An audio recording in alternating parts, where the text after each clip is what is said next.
Hello everyone, তোমরা সবাই ভালো আছো তো? আমরা খুব ভালো আছি। প্রবাসী টিঙ্কু চ্যানেল থেকে তোমাদের সবাইকে অনেক ভালোবাসা অ্যান্ড শুভেচ্ছা। আজকের দিনটা শুরু করছি আমাদের পাড়ারই একটি ছোট্ট একটা বাচ্চাদের খেলার পার্ক আছে সেখান থেকে। সেখানে গিয়ে কিছুক্ষণ হাঁটাহাঁটি করব, যেটা আমি মর্নিং ওয়াক করতে খুবই ভালোবাসি। এর আগে কোনো একটা ভিডিওতে তোমাদের বলেছিলাম। তো ভালো আজকে এই পার্কটাতে আসি। যখনই পার্কটাতে আসি, বিশ্বাস করো আমার বাচ্চারা যে ছোট ছিল সেসব কথাগুলো মনে পড়ে যায়। এরকম এক একটা বেঞ্চে আমি বসে থাকতাম, আর আমার দুটো ছেলে মেয়ে তারা কখনো সুইং করতো, কখনো এখানে খেলতো ওখানে খেলতো। যখন যে আমি আমার জন্য দিই না, এটা খুব ভালো লাগে। জীবন আমাদের কতটুকু, সেইটুকু সময় যার যেটা ভালো লাগে সেটা করা উচিত, আমার তো তাই মনে হয়। দূর থেকে বে ব্রিজটা দেখা যাচ্ছে। অ্যাকচুয়ালি আমাদের বাড়িটা যেখানে, সান ফ্রান্সিসকোর একটা পুরো শহরটাই তো পাহাড়ের উপরে, আর মোস্টলি পুরো শহরটা। আর আমাদের বাড়িটা যেখানে, সেখানে সান ফ্রান্সিসকোর যে পাহাড়গুলোর যে উঁচু উঁচু পিক, সেরকমই কোনো একটা পিকের উপরে আমাদের বাড়িটা। তাই পার্কের এই জায়গাটাতে আসলে মোটামুটি পুরো শহরটা একটা গ্লান্স চোখে পড়ে। আর এখানে প্রত্যেকটা পার্ক এত সুন্দর পরিষ্কার। আর নিচে যেটা দেখছো, এটা কিন্তু একেবারে কার্পেটের মতন সফট, মানে এক্সারসাইজ জিমে যেরকম ম্যাটগুলো হয় সেরকম টাইপের ম্যাট। ভারী ভালো লাগে। গাছগুলো খুব সুন্দর। এখন তো আস্তে আস্তে ফল হবে ঠিকই, তার আগে এখনও সবুজ রঙটা আছে। মাঝে মাঝে এখানে এসে বসি, জানো তো। আর এখানে এই যে বারবিকিউয়ের জন্য এক একটা স্লট আছে, কেউ যদি এসে বারবিকিউ করতে চায়। আর খেলার আছে, টেনিস কোর্ট আছে। সব মিলিয়ে কিছুটা সময় বেশ সুন্দর কাটানো যায়। হ্যাঁ, পার্কে তো এখন আর ঘুরতে সেরকমভাবে আসা হয় না। হাজব্যান্ডও ব্যস্ত থাকি, আমিও ব্যস্ত থাকি, ছেলে মেয়েও দূরে থাকি। বাট হ্যাঁ, মর্নিং ওয়াক করতে যখন আসি, মাঝে মধ্যে যখন এখানে আসি, একটা নস্টালজিক ফিল হয়। এখানে পার্কের কাছাকাছি এরকম এক একটা বোর্ড থাকে, যেখানে সব লেখা থাকে কোথায় কোন গার্ডেনে কখন কি ইভেন্ট হবে।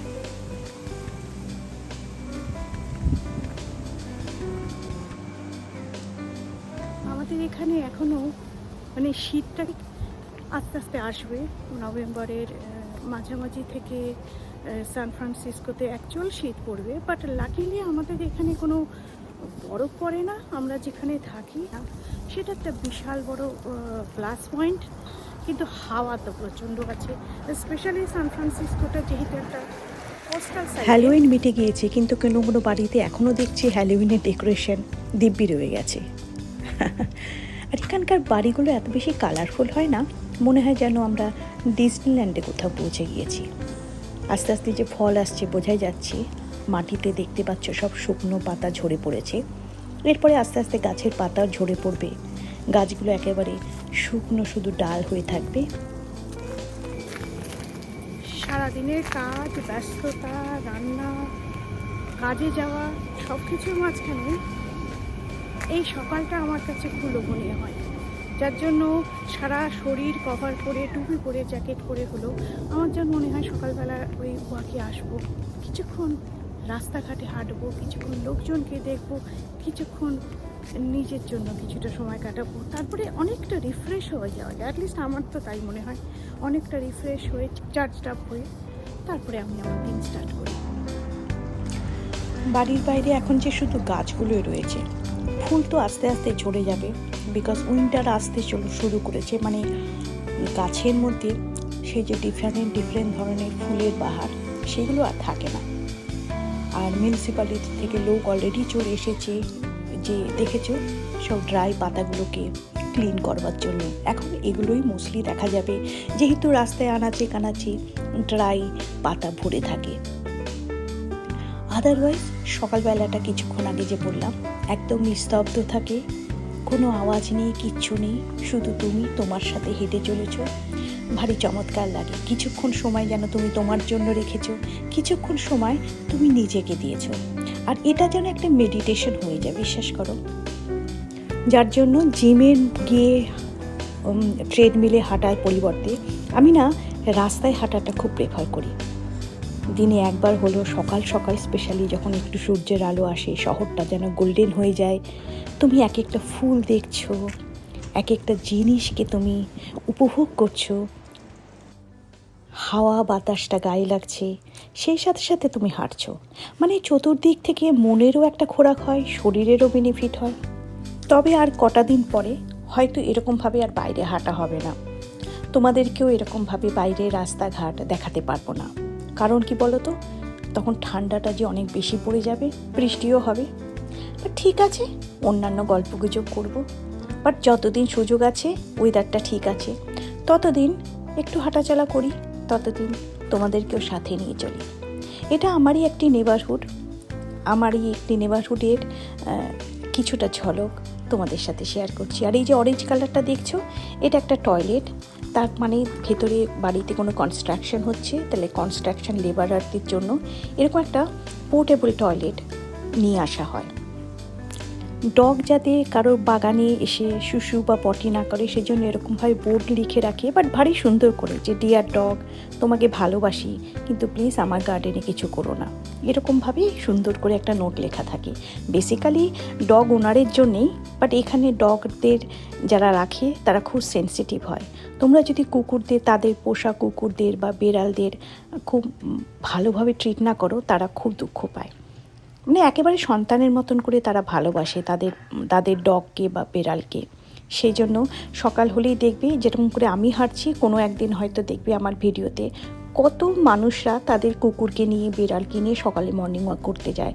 মোস্টলি কুকুরকেই দেখা যায়, বেড়ালদের খুবই কম দেখেছি।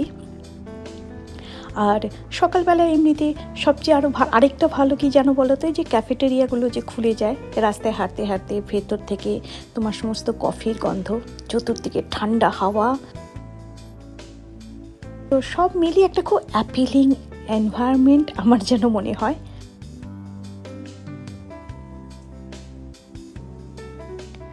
7-8 ঘন্টা এই চিকপিটা জলে সোক করে রেখে দিয়েছিলাম।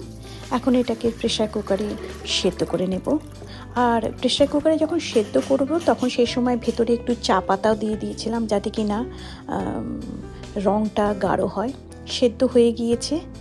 আর এখন কড়াইতে তেজপাতা, দারচিনি, জিরে, এগুলো সব দিয়ে ফোড়নটা দিলাম।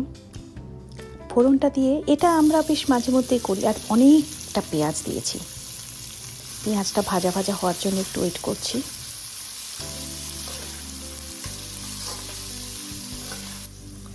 পেঁয়াজটা একটুখানি ভাজা ভাজা হয়ে গেলে 5-6টা মতন কাঁচা লঙ্কা দিয়েছি। মোস্টলি আমরা কাঁচা লঙ্কাই দিই, শুকনো লঙ্কা একেবারে দিই না।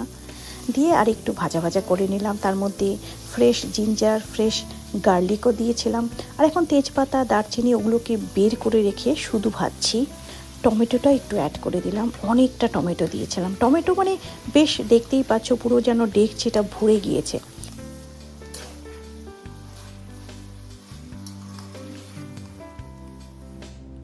পেঁয়াজ, টমেটো, আদা, রসুন সব যখন ভাজা ভাজা হয়ে গিয়েছিল, তারপরে মিক্সিতে ওগুলোকে পুরো ব্লেন্ড করে নিলাম।